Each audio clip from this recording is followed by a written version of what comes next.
Hello दोस्तों, आइए जानते हैं प्रस्तावना के बारे में। ठीक, प्रस्तावना का अर्थ है संविधान का संक्षिप्त परिचय। ठीक, प्रस्तावना पहली बार कहाँ लॉन्च हुई थी? अमेरिका में आई थी पहले। जो प्रस्तावना जो पहली बार आई थी वो अमेरिका में आई थी। प्रस्तावना की विचारधारा ली गई अमेरिका से, यानी कि जो प्रस्तावना की जो विचारधारा थी वो अमेरिका से ली गई थी।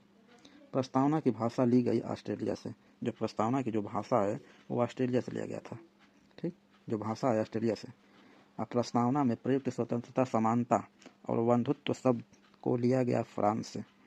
जो स्वतंत्रता का समानता और बंधुत्व शब्द है वो फ्रांस से लिया गया है। ठीक, तो आइए आगे जानते हैं। प्रस्तावना में प्रयुक्त सामाजिक, आर्थिक और न्याय को लिया गया है रूस से। सामाजिक, आर्थिक और न्याय को रूस से लिया गया है। ठीक, तो प्रस्तावना में 5 प्रकार की स्वतंत्रता का उल्लेख किया गया है। तो आइए जानते हैं कौन से 5 हैं वो। विचार, अभिव्यक्ति, विश्वास, धर्म और उपासना। ठीक, इतना आप लोग जान गए। तो आइए जानते हैं प्रस्तावना को किन किन नामों से जाना जाता है। ठीक, प्रस्तावना को कई नामों से जाना जाता है। पहला नाम है प्रीएम्बल कह सकते हैं, इंट्रोडक्शन कह सकते हैं, उद्देशिका कह सकते हैं, संविधान की आत्मा भी कह सकते हैं और आमुख भी कह सकते हैं, संविधान का दर्शन भी कहा जाता है। यानी कि प्रस्तावना कई नामों से जाना जाता है। ठीक, इतना समझ में आ गया। प्रस्तावना में 3 प्रकार के न्याय का उल्लेख है। ठीक, सामाजिक, आर्थिक, राजनीतिक। तो आइए आगे जानते हैं। प्रस्तावना में 2 प्रकार की समानता का उल्लेख है, प्रतिष्ठा, अवसर। ठीक, आइए आगे जानते हैं। प्रस्तावना वह दस्तावेज है जिसको देखने पर कई प्रकार की जानकारी मिल जाती है। ठीक, तो पहला क्या है? संविधान का स्रोत, जो भारत की जनता तय करती है। संविधान का उल्लेख क्या है? स्वतंत्रता, समानता, न्याय प्रदान करना।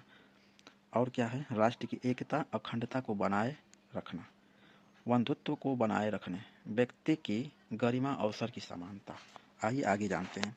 संविधान का स्वरूप क्या है? संपूर्ण प्रभुत्व संपन्न समाजवादी, पथनिरपेक्ष, लोकतंत्रतम गणराज्य। ठीक, संविधान की अंगीकरण की तिथि कब है? 26 जनवरी 1949। प्रस्तावना में भारत शब्द का उल्लेख 2 बार है। इतना याद रहे, ये बहुत इंपॉर्टेंट है, हर परीक्षाओं में पूछा जाता है कि प्रस्तावना में भारत शब्द का उल्लेख कितनी बार है? तो 2 बार है। आइए आगे जानते हैं। हम भारत के लोग हैं, भारत को एक संपूर्ण प्रभुत्व संपन्न, यही वो दोनों हैं, ये और ये। ठीक, भारत के शब्द। प्रस्तावना पर कथन। प्रस्तावना को संविधान की आत्मा कहा, किसने कहा? ठाकुर दास भार्गव ने। प्रस्तावना को संविधान की कुंजी कहा, किसने? अर्नेस्ट वाकर ने। प्रस्तावना को राजनीतिक जन्मपत्री किसने कहा? के.एम. मुंशी ने।